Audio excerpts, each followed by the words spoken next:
Assalamualaikum warahmatullahi wabarakatuh. Alhamdulillahilladzi hadana lihadza wa ma kunna linahtadiya laula an hadanallah. Asyhadu an la ilaha illallah wa asyhadu anna Muhammadan abduhu wa rasuluh.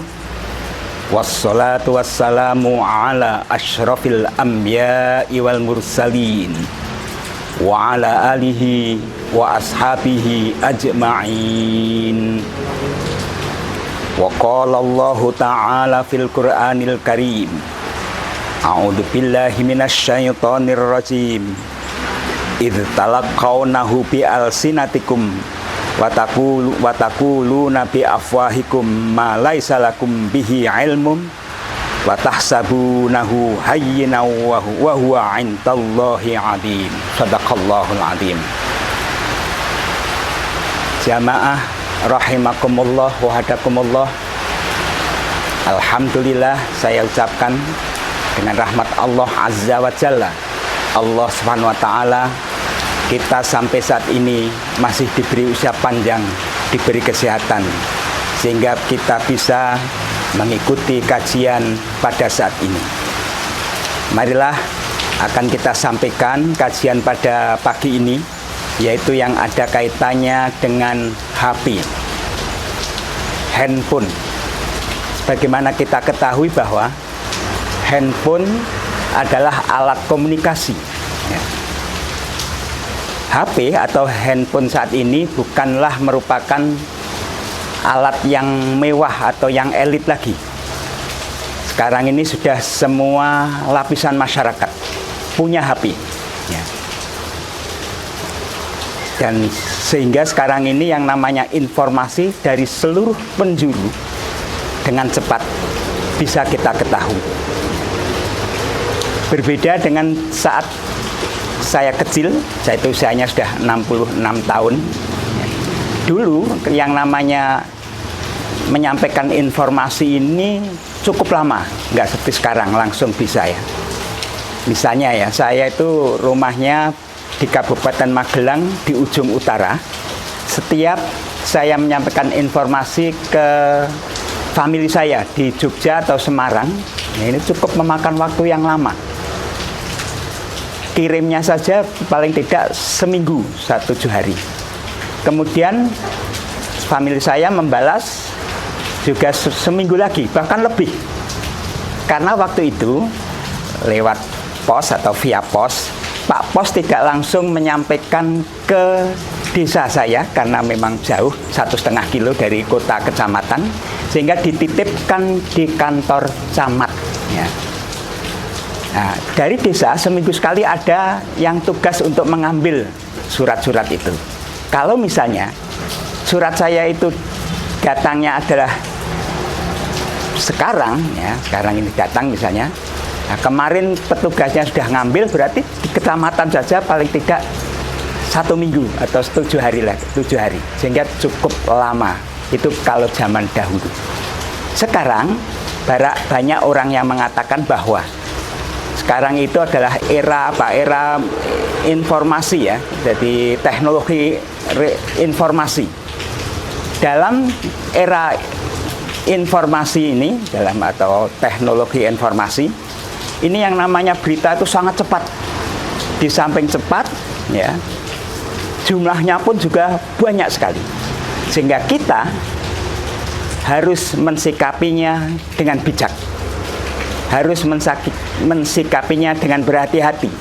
Harus ada filter. Apa sebab? Karena berita yang datang itu berbagai macam. Tadi saya sampaikan, ada yang hoax, ada yang adu domba, ada yang fitnah, dan sebagainya. Sehingga harus kita apa? Harus tabayun. Harus misalnya cek dulu, cross check, konfirmasi. Nah, sehingga sesuai dengan apa ya firman Allah yang saya baca tadi, saya baca sekali lagi. Idz talaqawnahu bi alsinatikum wa taquluna bi afwahikum ma laisa lakum bihi ilmu wa tahsabunahu hayyinan wa huwa 'indallahi 'azim. Ingatlah Di waktu kamu menerima berita bohong dari mulut ke mulut, dan kamu katakan dengan mulutmu apa yang tidak kamu ketahui sedikit juga, dan kamu menganggapnya suatu yang ringan saja, padahal dia di sisi Allah adalah besar. Jadi ini jamaah rahimakumullah. Kemudian satu lagi, ini tadi surat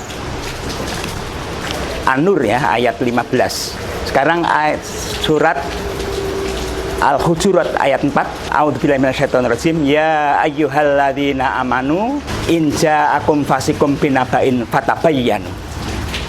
Wahai orang yang beriman, apabila datang kepadamu orang fasik dengan membawa berita, maka hendaklah tabayun. Tabayun itu seperti ini, fatabayyanu berarti bersifat perintah. Kita harus cross check dulu, harus konfirmasi dulu. Ya. Karena tadi saya sampaikan berita yang datang itu adalah jumlahnya sangat banyak. Ya. Jadi harus ada semacam konfirmasi. Ya. Jamaah yang saya hormati, kalau pada dulu ya, pada periode HP yang pertama, ini tidak begitu seperti sekarang, tidak begitu banyak informasi yang datang.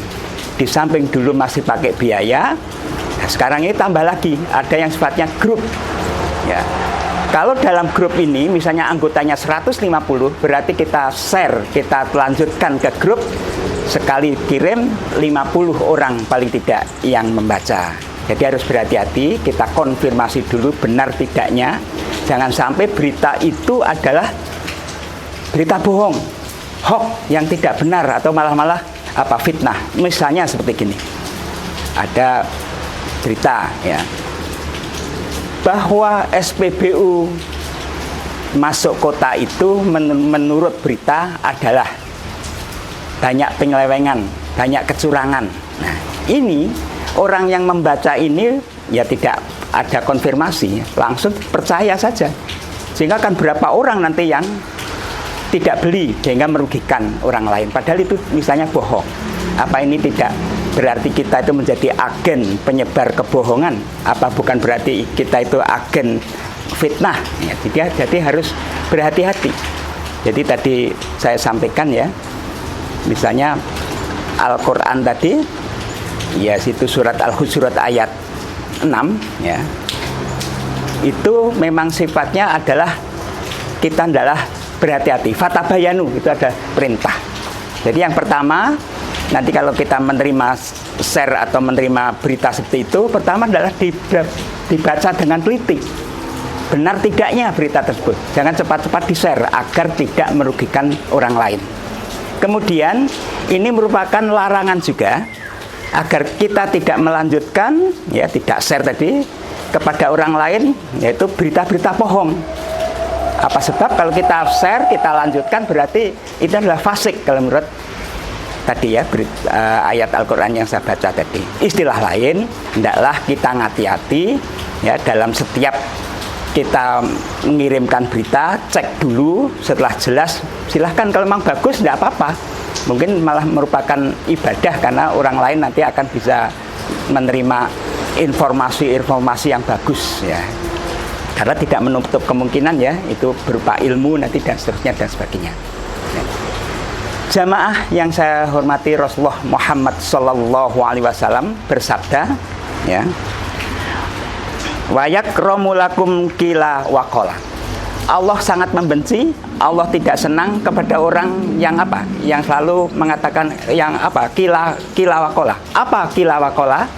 Qila wa qala yaitu orang yang senantiasa mengikuti urusan orang lain, ikut campur orang lain yang tidak jelas, tidak jelas juntrungnya, sehingga nanti akan merugikan pihak-pihak lain. Jadi ini sangat dibenci oleh Rasulullah Muhammad SAW. Kemudian yang berikutnya, yang terakhir, HP ya, ini sangat mengasyikkan ya. Jadi kita harus berhati-hati, jangan sampai kita itu hanya asik karena HP sehingga apa? Kita lupa dengan tugas-tugas yang sebenarnya. Kalau kita sebagai mahasiswa, kita sebagai pelajar ya, kita hanya bermain HP terus, maka akan melupakan ya, kita akan terbuai dengan HP tersebut, sehingga akibatnya apa? Akan merugi. Pelajarnya keter, kita tidak tidak belajar ya. Kemudian kalau kita pekerja misalnya PNS, kalau kita banyak main HP sampai malam misalnya, sehingga tidurnya kurang, sehingga akibatnya apa? Mau sholat pun juga kita telat. Kerjaan pun nanti juga nggak akan fresh, nggak akan semangat karena ada rasa ngantuk dan seterusnya dan sebagainya. Inilah jamaah yang saya hormati, yang ada kaitannya dengan HP. Moga-moga bisa memanfaatkan HP dengan sebaik-baik mungkin, karena memang dalam dunia ini Allah menciptakan apa saja itu serba berjudu-judu. Ada siang, ada malam, ada bahagia, ada susah. Dan HP di samping tadi banyak manfaatnya. Tapi jangan lupa, kalau kita tidak bisa memanage diri, bisa-bisa nanti kita justru akan terseret ke banyak kerugian, menuju kerugian. Maka kita ingat, wal asri innal insana lafi khusrin illa ladzina amanu wa amilus solihati wa tawassaw bil haqqi wa tawassaw bis sabr. Demikian yang saya sampaikan, mudah-mudahan ada manfaatnya. Aqulu qouli hadza wa astaghfirullahal azim li walakum wali jami'il muslimin fastaghfiruh innahu huwal ghafurur rahim. Nasrum minallah wa fathul qarib. Assalamualaikum warahmatullahi wabarakatuh.